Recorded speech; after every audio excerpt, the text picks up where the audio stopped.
এই অধিবেশনে আমরা চলমান সরলরেখা, জিগজ্যাগ লাইন, বর্গক্ষেত্র, অর্ধবৃত্ত, বৃত্ত এবং সর্পিল সম্পর্কে শিখব।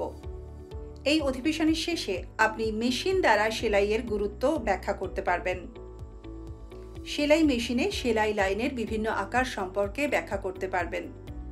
বিভিন্ন আকৃতি ও কাপড় সেলাই লাইনের বর্ণনা দিতে পারবেন। মেশিনে সেলাই করা একটি শিল্প। প্রত্যেক ড্রেসমেকার প্রশিক্ষণার্থীর কাছে প্রাথমিকভাবে পরিচিত হওয়া একটি চূড়ান্ত দক্ষতা। একটি সেলাই মেশিন ব্যবহার করে সেলাই করার ক্ষেত্রে নিখুঁত এবং নির্ভুল হওয়ার জন্য কিছু গুরুত্বপূর্ণ কৌশল আছে। একজন পোশাক প্রস্তুতকারক শুধুমাত্র মেশিন স্টিচিংয়ে ক্রমাগত অনুশীলনের মাধ্যমে সেলাইয়ে পরিপূর্ণতা অর্জন করে। ধাপে ধাপে মেশিন সেলাই অনুশীলন করা হয়।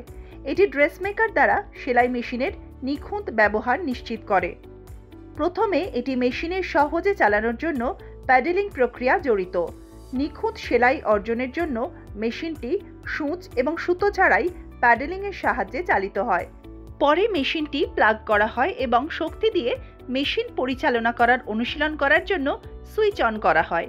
এটির আরও যত্নের প্রয়োজন, কারণ মেশিনের কার্যকারিতা মোটর চালিত আবেদনের সাথে দ্রুততর হয়। দ্বিতীয়ত, বিভিন্ন আকার যেমন উল্লম্ব এবং অনুভূমিক রেখা, কেন্দ্রীভূত বর্গক্ষেত্র, বৃত্ত ইত্যাদি প্রতিটিতে এক আকারের A4 কাগজে আঁকা হয়। থ্রেডিং ছাড়াই সেলাই করার জন্য মেশিন সেট করা আছে। A4 কাগজে আঁকা প্রতিটি নকশা বিভিন্ন আকারের ক্রম অনুসারে মেশিনে সেলাই করার জন্য ফিড করা হয়। একই আকারের ফ্যাব্রিক টুকরোর উপর আঁকা হয়। শেষে সেলাই মেশিনে সুতো পরানো এবং আঁকা আকৃতি অনুসরণ করে একের পর এক কাপড় সেলাই করা অভ্যাস করুন। এই অনুশীলনটি প্রশিক্ষণার্থীকে আরও দক্ষতার সাথে মেশিনটি পরিচালনা করতে এবং প্রয়োজনে মেশিনের গতি নিয়ন্ত্রণ করতে দেয়। আসুন সেলাই মেশিনের সাধারণ সমস্যাগুলি, তাদের সম্ভাব্য কারণ এবং এর সমাধান দেখে নেওয়া যাক। আপনি নিজেই এর বেশিরভাগের যত্ন নিতে পারেন এবং বড় সমস্যার ক্ষেত্রে একজন যোগ্যতা সম্পন্ন মেকানিকের সাহায্য নেওয়া উচিত। এখানে শুরুতে জটযুক্ত সুতোর কারণ ও প্রতিকার দেওয়া হলো। বাদ দেওয়া সেলাই, উপরে থ্রেড ভাঙা, নিচে থ্রেড ভাঙা, ফ্যাব্রিক পাকারিং, সূচ ভাঙা, অচল সেলাই, অসম সেলাই দৈর্ঘ্য, উপাদান সঠিকভাবে ফিড না করানো মেশিন খুব বেশি চলে।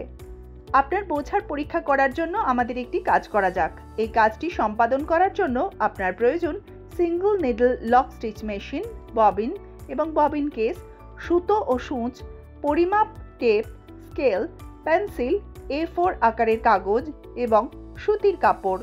কাজটি হলো বিভিন্ন আকার এবং ফ্যাব্রিক সেলাই লাইন সম্পন্ন করা। A4 কাগজে লাইন আঁকুন। প্রতিটি অনুশীলন একটি শীটে দুবার আঁকুন। পেন্সিল এবং স্কেল ব্যবহার করুন।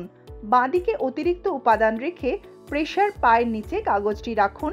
কাগজে সেলাই করার সময় সূচে সুতো পরাবেন না।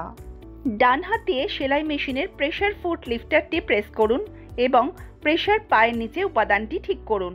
প্রেসার পায়ের নিচে সূচ পয়েন্টের নিচে উপাদানের উপর চিহ্ন রাখুন। থ্রেডলটি সরানো শুরু করুন যখন আপনি মেশিনের ফ্লাই হুইলটিকে ডান হাত দিয়ে নিচের দিকে ঠেলে দেবেন। আপনার পায়ের সাথে ট্রেডলের মুভমেন্ট চালিয়ে যান। সেলাই করার সময় উভয় হাত দিয়ে উপাদান নিয়ন্ত্রণ করুন। মেশিনের নড়াচড়ার সাথে ফিড ডগ স্বয়ংক্রিয়ভাবে উপাদান পরিবহন করবে, তবে সেলাইগুলি সঠিক লাইন বজায় রাখার জন্য আপনাকে সূচ এবং প্রেসার পায়ের দিকে মনোযোগ দিতে হবে। উপাদান এবং সূচ সম্পূর্ণ টান রাখুন। খেয়াল রাখবেন আপনার জামা কাপড় যেন মেশিনের ট্রেডল হুইলে আটকে না যায়। কাপড় নিয়ন্ত্রণ করার সময় আপনার আঙুলগুলিকে সূচ থেকে বাঁচান, কারণ হাতের সেলাইয়ের চেয়ে মেশিনের সেলাই দ্রুততর হয়। একইভাবে সূচ এবং ববিন থ্রেডিং দিয়ে কাপড়ের উপর অনুশীলন করুন। এখন 20x22.5 সেন্টিমিটার ডাবল লেয়ারযুক্ত কাপড়ে একবার সমস্ত সেলাই লাইনগুলি সঞ্চালন করুন। 7 সেটের জন্য উপাদানটি কাটুন, অর্থাৎ 14 টুকরো। দুটি টুকরো একে অপরের উপরে রাখুন।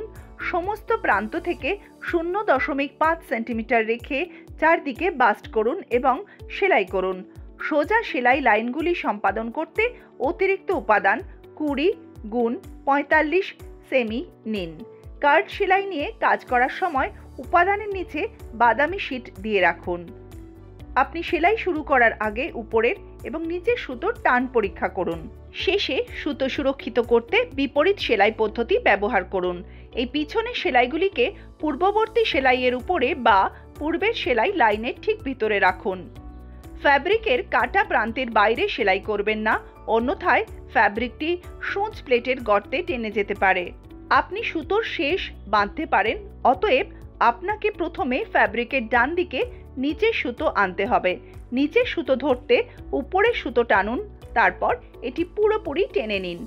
সুতো একসাথে বেঁধে অতিরিক্ত সুতো ছেঁটে ফেলে দিন।